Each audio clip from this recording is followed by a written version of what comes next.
Deus se revela aos homens. Vimos, irmãos, que na Bíblia é um livro inspirado por Deus. É verdade. Mas, às vezes, há na Bíblia mais que uma inspiração. Às vezes, há verdadeiras revelações. Mas, por acaso, existe, então, diferença entre o que é inspiração e o que é revelação? Qual seria essa diferença? Ora, não se trata propriamente de duas coisas diferentes. Inspiração e revelação são duas coisas que andam juntas. Na revelação existe também inspiração de Deus. Portanto, não são duas coisas separadas. Mas, na opinião de alguns estudiosos, existe uma distinção entre inspiração e revelação. Seria mais ou menos assim. Na inspiração, o escritor sagrado transmite a palavra valendo-se de coisas que já eram do seu conhecimento, ou pelo seu estudo, ou pela sua experiência de fé. O papel da inspiração consiste em iluminar o escritor para que, de tudo aquilo que ele sabe, apure como verdade de Deus somente aquilo que Deus quer que seja a sua palavra. São João, por exemplo, escreveu aquilo que viu e ouviu. Ele esteve em contato pessoal com Jesus, que lhe revelou os mistérios de Deus.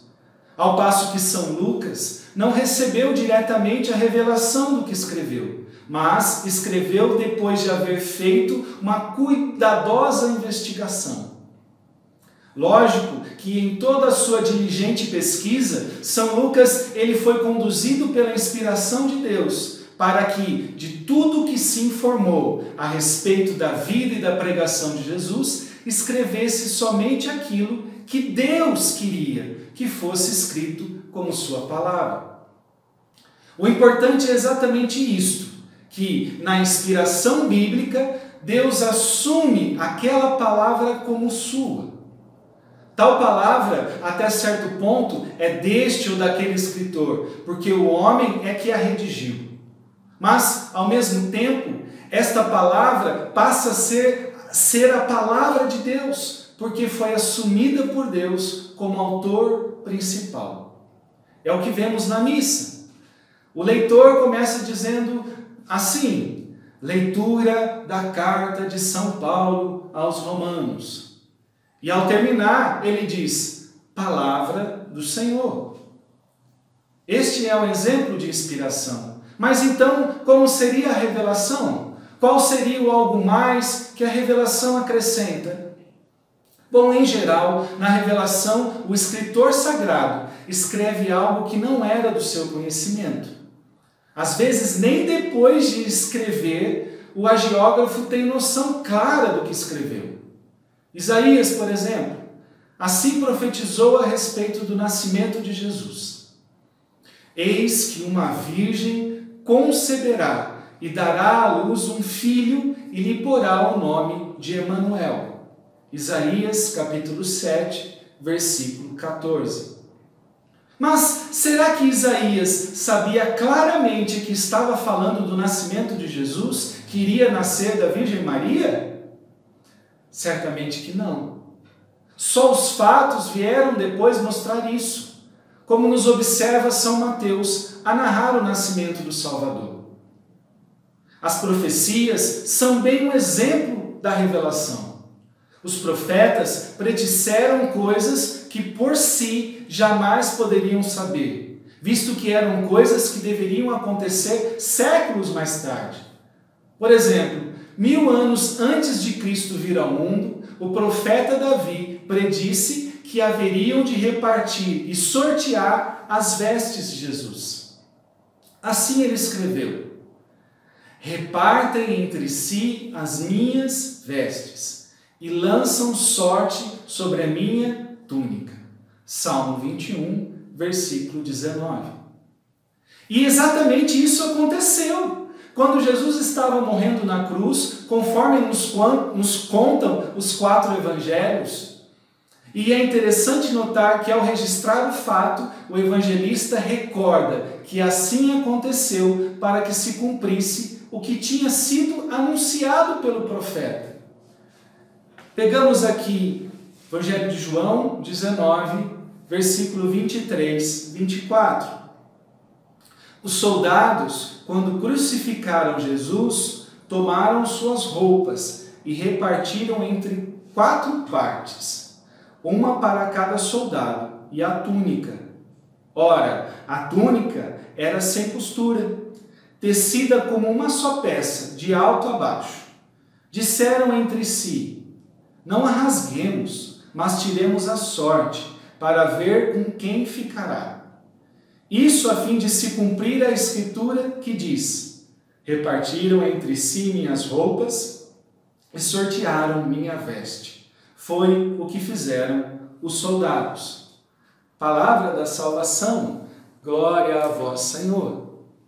Note-se que aqui, para João, não se trata mais de uma revelação, mas de uma inspiração. Pois o evangelista sabia da profecia por meio da Sagrada Escritura. E sabia também do fato, porque ouviu com os próprios olhos. João estava lá, diante da cruz. Então bastou que Deus o inspirasse para que ele registrasse o acontecimento e desse o testemunho de que aí se cumpriu uma profecia sobre o Salvador.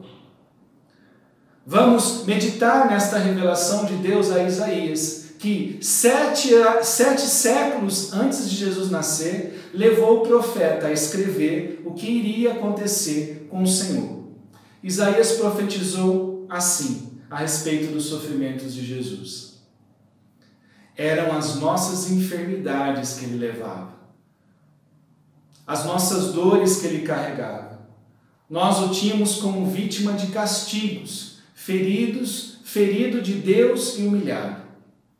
Mas ele, transpassado por causa de nossos pecados, esmagado em consequência de nossas iniquidades, o castigo que havia de trazer-nos a paz pesou sobre ele. Sim, graças às suas feridas fomos curados. Isaías capítulo 53, versículos 4 e 5. Então, meus irmãos, vimos que na Bíblia Deus é o autor principal e o agiógrafo é o autor secundário. Deus entra com a inspiração e assim fica responsável pelo que foi escrito. Ora, o homem entra com a sua colaboração, estudo, experiência, cultura, estilo, redação do texto. Vê-se que o agiógrafo não é totalmente passivo, ele não é um robô, não se limita ao papel de simples digitador. Deus o trata como pessoa, respeita e valoriza suas qualidades. Deus vale-se também da inteligência e da sabedoria do homem, das suas características pessoais, da linguagem de seu tempo. Vamos dar um exemplo para mostrar até onde vai a parte de Deus e onde começa a parte do homem, na inspiração para escrever a Bíblia Sagrada. Faz de conta que estamos numa sala de aula. O professor conta uma história e pede para os alunos transmitirem essa história para os seus pais. No fim do dia, todos os pais recebem a mesma história, a mesma notícia, mas de maneiras diferentes, com certeza. Porque um aluno vai ter escrito a lápis, outro escrito a caneta, outro vai ter feito um desenho dessa história para simbolizar o acontecido, outro vai ter escrito em versos com rima, alguém vai ter escrito 2 páginas, outro aluno vai ter resumido em poucas linhas. O importante é que o mesmo recado tenha sido dado a todos os pais. Mais ou menos assim acontece ao se escreverem os livros da Bíblia. Cada autor sagrado deu à palavra de Deus as suas características pessoais, o seu estilo, o seu grau de cultura e a mentalidade da época em que viveu. Por exemplo, os evangelistas São Mateus, São Marcos e São Lucas escrevem que depois de crucificarem Jesus, os soldados dividiram entre si as vestes do Senhor, lançando sorte sobre elas. Ao passo que São João, como nós vimos, narra o mesmo fato, fazendo uma distinção. Ele diz que algumas peças foram divididas e somente a túnica foi sorteada. Vejamos de novo como João escreveu. Os soldados, depois de terem crucificado Jesus, tomaram as suas vestes, fizeram delas 4 partes, uma para cada soldado.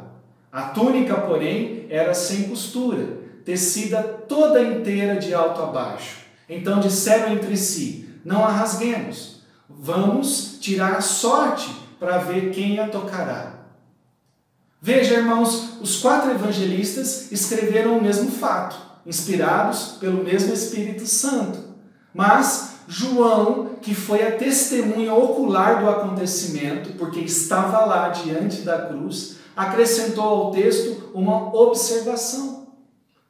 Como se vê, sem que haja contradição entre eles, Deus deixa ao agiógrafo certa margem de liberdade, para que enriqueça a narrativa com sua experiência e a sua sabedoria.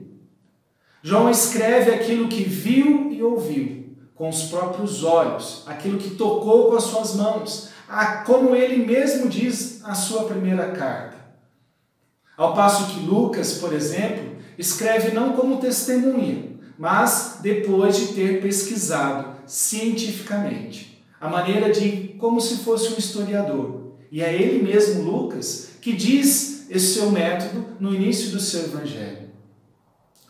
A fonte de onde se tira a matéria, bem como o estilo do autor sagrado, são coisas secundárias. Deus deixa essa liberdade por conta do homem que escreve. O importante é que, seja como testemunha ou como pesquisador, na hora de um homem escrever, Deus o inspira para que escreva aquilo que Deus quer dizer. Então, a responsabilidade passa a ser de Deus, pois Ele se faz o autor principal daquele texto sagrado. Por isso é que não se pode haver erros na Bíblia. E esse é o nosso próximo assunto. Muito obrigado, Deus abençoe.